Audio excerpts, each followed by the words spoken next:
Allah Subhanahu wa ta'ala akan menjadikan di kalangan kamu orang yang paling jahat sebagai ketua kamu. Ini bukan saya tuduh, tapi Nabi yang cakap. So apa yang kita tengok hari ni nampaknya nak hampir sama macam yang Nabi cakap. Kita dapat ketua ni orang yang jahat. Saya tidak tuduhlah siapa-siapa pun, tapi cerita dia lebih kurang begitu. Nabi kata kalau kamu tinggalkan amar ma'ruf nahi mungkar, Allah akan jadikan orang jahat sebagai ketua kamu. Dan bila orang yang jahat mentadbir dengan tidak amanah, dengan tidak jujur, dengan penipuan, penyelewengan, kezaliman ini, maka kata Nabi, turunlah bala bencana Tuhan yang macam-macam. Lepas tu panggillah orang-orang pilihan di kalangan kamu, panggil ustaz, panggil tok guru, panggil mufti, qadi, para ulama, minta doa dijauhkan bala bencana itu. Nabi menjawab, fala yustajabu lahum, Allah tidak akan memperkenankan doa-doa mereka. Jadi tuan-tuan, kita dah nampak dah dua hadis ini ada berkaitan satu dengan lain. Maknanya bila kita meninggalkan amar ma'ruf dan nahi mungkar, jadilah macam yang berlaku hari ini, kelam kabut, kacau bilau.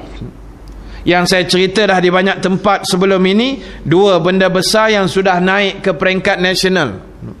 Yang pertama, isu merempit. Walaupun ada pihak tak setuju, jangan dipanggil dia mak rempit. Pasal nanti dia makin kembang nanti.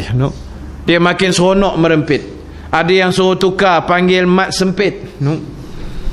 Macam-macam, lebih kurang aja. Mat sempit, mat rempit lebih kurang aja.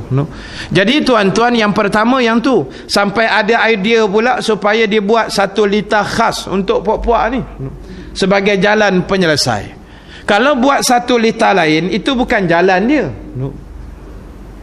Dia merempit di Seri Gombak ni. Lepas tu kerajaan buatlah satu litar khas di Batu Kif. Dia merempit pula dah litar tu, sama aja. Cuma beza tempat. Satu yang tak boleh, satu yang halal punya. Macam di Perak lah, dia ada dua. Yang halal dengan yang haram, campur haram jadah satu lagi. Jadi tuan-tuan, buat litar tak selesai masalah. Tak selesai masalah buat litar ni.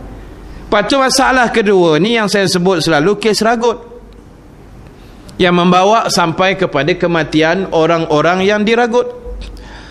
Dan bila kita tengok statistik yang diragut ni, banyaknya ialah orang perempuan. Timbul persoalan, pasal apa orang perempuan selalu kena ragut? Pertama, mungkinlah kita boleh kata mereka ni golongan yang lemah dari segi tenaga fizikal berbanding orang laki-laki. Dan yang kedua, sebab di sana ada tarikan kepada peragut terhadap orang perempuan. Pasal selalu orang perempuan bila berjalan dia mesti bawa beg. Sama ada dipanggil handbag ke, beg telekung ke, beg semayang ke, beg dia akan usung. Kadang-kadang dalam beg tu bukan ada apa-apa, bedak sejuk saja. Bukanlah ada duit banyak sangat pun, 5-10 ringgit nak sedekah dalam tabung surau. Tapi beg tu jadi tarikan. Pasal beg dia sama dengan baju yang dia pakai. Kalau hijau, baju hijau, handbag dia hari tu. Dia ikut hari lah. Dia ikut hari dengan baju dia. Jadi itu yang ditarikkan. Dan kadang-kadang juga saya perhati tengok, masa kita memandu kan, kita tengok orang perempuan yang berjalan kaki ke, dia naik kenderaan motor ke, kadang-kadang cara dia menyilangkan beg tu memang mengundang mudahnya peragut nak ambil. Jadi bukan nak salah orang perempuan, tapi kena berhati-hatilah. Kalau bawa handbag, pastikan dia selamat, kepit kat celah perut ke, macam mana ke, ikutlah. Kalau naik motor laki bini, kepit kat celah badan kita di tengah tu. Jangan dia biar dia hulurkan ke belakang, senang nak tarik. Jadi akhirnya sampai peringkat mati. Berlaku di Masjid Al-Falah di Subang Jaya, USJ lah, di Taipan sana, USJ 9. Jadi ada saya kuliah situlah, kuliah muslimat apa semua. Jadi mereka cerita baru jadi satu kes, tapi bukan ragut, ni curi masuk dalam masjid terus. Dia memang ikhlas punya, dia tak ada ragut-ragut ni, terus masuk dalam masjid. Masa tu orang tengah semayang maghrib, jadi muslimat ni semayang lah ramai-ramai macam ni. Lepas tu beg tu letaklah depan tempat sujud kan, di kepala tu. Tengah sujud tu masuk dia, melangkah-melangkah ni, dicapainya satu handbag ni. anak murid lah. Kebetulan malang sikit nasib anak murid ni, pasal dalam tu ada duit. Dan kalau setakat 5-10 ringgit ni kita boleh halalkan lah. Tapi jumlah dia besar dalam tu, ada lebih kurang 7,000.